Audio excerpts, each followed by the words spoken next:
ADN de Patricia, épisode 3. La monnaie numérique du futur. Afin de bien poser l'hypothèse de la dématérialisation de la monnaie, il faut d'abord donner la définition de la monnaie. Monnaie, nom féminin, pièce de métal frappée servant aux échanges, papier-monnaie, billets. L'être humain a créé la monnaie pour avoir un indicateur de la valeur d'un objet, d'un bien ou d'un service. Sans monnaie, l'être humain est perdu et ne peut contrôler son économie. Sans monnaie, l'être humain ne sait pas faire son marché. Économie, nom féminin. Bon ordre établi dans la dépense d'une maison, dans l'administration d'un bien, d'un État. Ce que l'on épargne. Il existe aussi une autre définition du mot économie. Économie, nom féminin, ensemble des activités de production, de distribution, d'échange et de consommation des biens et des services. Le marché, nom féminin. Lieu public où l'on vend toutes sortes de denrées et d'objets. Dans cette définition du mot marché, il y a 4 mots importants. Public, vend, denrées et objets. La locution française « économie de marché » est celle employée aujourd'hui par tous les hommes politiques qui en fondent les principes sur la confrontation entre l'offre et la demande. Le mot denrée est plutôt réservé à définir une marchandise qui se consomme dans le sens qui se mange, alors qu'un objet est un mot qui se rapporte plutôt à une chose qui se présente à la vue. Dans mon livre L'énigme de Patricia, j'écris que le mot chose est un mot universel, puisqu'il peut remplacer n'importe quoi pris dans un contexte particulier. Personnellement, je restreins la définition du mot denrée à un bien ou un service de consommation vitale et le mot objet à un bien matériel de richesse. Je n'exclus pas le fait qu'un objet particulier peut être un bien de consommation vitale. La plupart des objets ne sont pas vitaux et certaines denrées non plus. Pour simplifier, je dirais qu'il y a dans la vie des choses vitales et d'autres non vitales. Chacun peut par lui-même faire sa propre liste des choses qu'il considère comme vitales et une liste des choses superflues. À partir de ces listes, l'humanité peut définir une liste universelle des biens et des services vitaux. La passerelle numérique. Le numérique est l'ensemble des 1 et des 0 qui forment la technologie moderne de la plupart des moyens de communication et de production. L'Internet est l'exemple parfait qui mondialise tous les moyens. Aujourd'hui, pratiquement tout est numérisé grâce aux sciences et à l'informatique en particulier. L'informatique s'insinue dans tous les domaines d'application. Le mot application est un mot moderne dont la définition est la mise en pratique. En informatique, une application c'est un programme ou un logiciel, software in English, qui sert à réaliser des tâches exécutables par des machines ou des êtres humains. La mise en place de la passerelle numérique du revenu universel fondée sur l'ADN est donc un travail d'équipe formé d'êtres humains et d'informaticiens. À partir de ce constat, l'équipe met en pratique la création de l'ADN. Elle crée 2 marchés séparés, celui des biens et des services vitaux et celui des biens de richesse. Elle établit une liste non exhaustive des biens et des services vitaux accessibles uniquement par l'ADN. Elle établit une liste des biens de richesse accessibles uniquement par l'or ou la devise. Elle met en œuvre une ou plusieurs applications informatiques pour convertir les valeurs des biens et des services vitaux en ADN. Pour convertir l'ADN en or ou devise, selon les règles définies pour attribuer les récompenses. Pour calculer l'impôt nécessaire à la convergence, pour contrôler la fraude, avec toujours comme objectif de favoriser le marché du travail, des biens et des services vitaux pour l'intérêt de l'humanité. Elle laissera l'instinct animal de l'être humain s'épanouir sur le marché du travail et des biens de richesse pour l'intérêt particulier. C'est la liberté assurée, sachant que cette liberté est limitée par l'adage « La liberté des uns commence là où finit celle des autres ». En posant ces nouvelles hypothèses, il en découle tout de suite un changement radical de notre société. L'ADN annule la divergence. L'or maintient la convergence. Qu'est-ce que l'or? L'or est un métal qui, on ne sait pourquoi, a été choisi pour représenter la richesse. La monnaie est censée représenter une quantité d'or dans un système monétaire où l'or est l'étalon. Étalon de change or. Locution. Système monétaire international dans lequel les banques centrales conservent concurremment dans les réserves publiques de change de l'or et des devises convertibles en or, mais sans assurer la convertibilité interne. En anglais, cela se dit Gold Exchange Standard. Comme je l'ai dit dans l'épisode 2, l'or est rare. Certains pays en ont beaucoup sur leur territoire et d'autres peu. Le système monétaire fondé sur les échanges en or est donc injuste car ce système favorise les pays riches en or. Les pays du monde entier ont compris cela et ont donc cherché à changer le système de nombreuses fois. La référence n'est donc plus le métal proprement dit, mais la valeur de la monnaie fixée arbitrairement par les banques centrales. La convertibilité de la monnaie n'est plus relative à l'or, mais bien à l'ensemble des valeurs des autres monnaies. Les banques centrales font donc ce qu'elles veulent de la monnaie, qui est généralement appelée monnaie fiduciaire. C'est le rôle du FMI, le Fonds monétaire international, que de stabiliser l'économie mondiale en contrôlant les valeurs monétaires.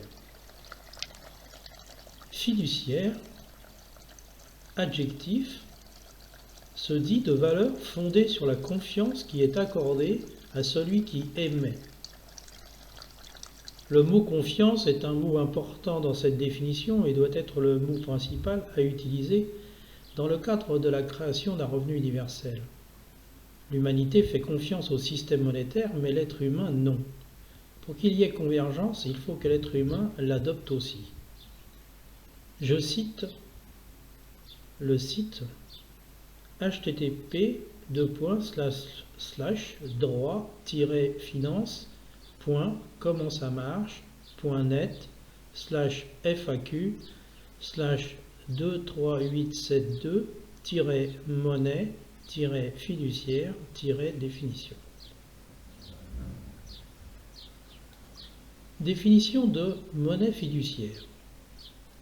La monnaie fiduciaire est la monnaie comprenant les pièces et les billets de banque qui se caractérise par le fait que la valeur est déterminée par la confiance que lui accordent ses utilisateurs plutôt que par son coût de production.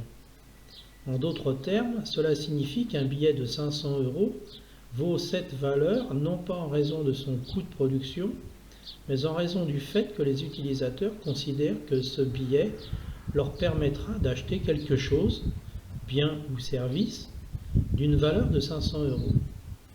La monnaie fiduciaire représente une fraction limitée, environ 15%, de la masse monétaire en circulation.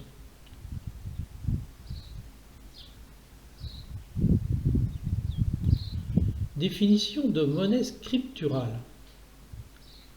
La monnaie scripturale est le total des soldes créditeurs des ménages et entreprises déposés sur des comptes bancaires gérés par des établissements de crédit et des établissements assimilés. La monnaie scripturale forme l'essentiel de la masse monétaire en circulation, plus de 80%.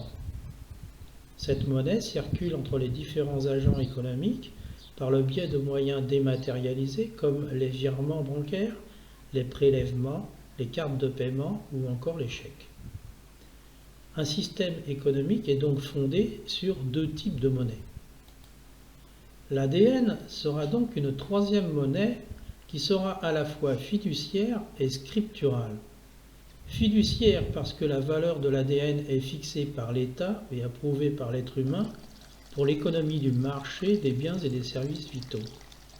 Scripturale parce que l'ADN peut se transformer en solde créditeur en or si le régime monétaire est fondé sur les talons de change or ou en devise si le régime monétaire est à cours forcé sur un compte du marché de la richesse. La stabilité de l'économie d'un pays dépend donc de l'étendue du type de régime monétaire sur les marchés internationaux.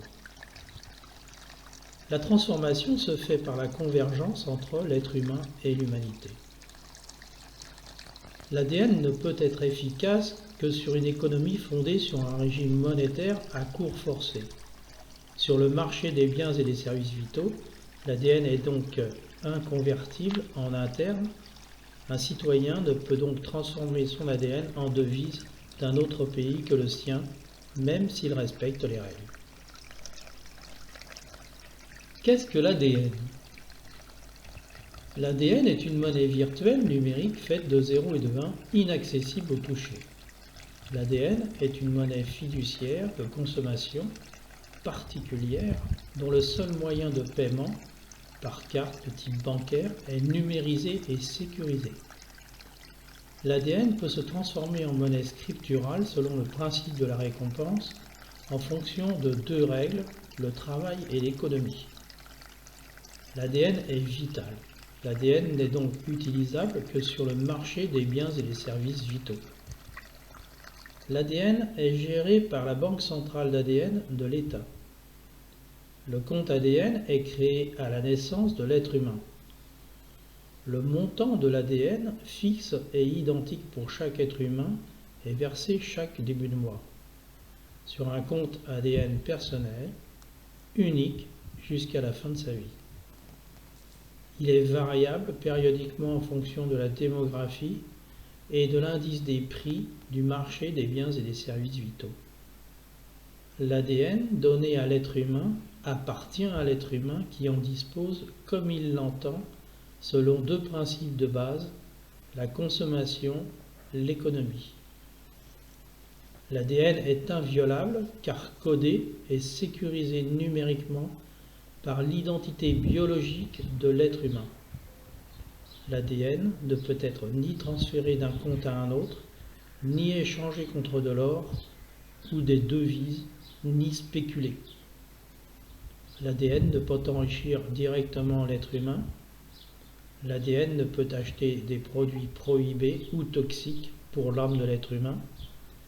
L'ADN est géré par son propriétaire en état de le faire. Un tuteur peut être nommé par l'État. Financement de l'ADN. L'ADN est une monnaie universelle, elle est donc le fruit de la convergence. Elle est donc financée par l'ADN elle-même et par la fiscalité sur tout ce qui produit de la richesse en or ou en devise. Les contrôles de la fraude sont renforcés pour garantir aussi la fourniture de l'ADN. Les revenus de ces contrôles servent aussi au financement de l'ADN. Afin d'éviter les gâchis, l'ADN peut être économisé.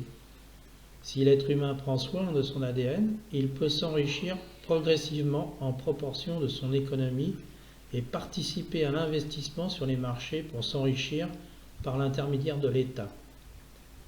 L'ADN économisé par l'être humain est en partie transformé en or, puis épargné sur son compte.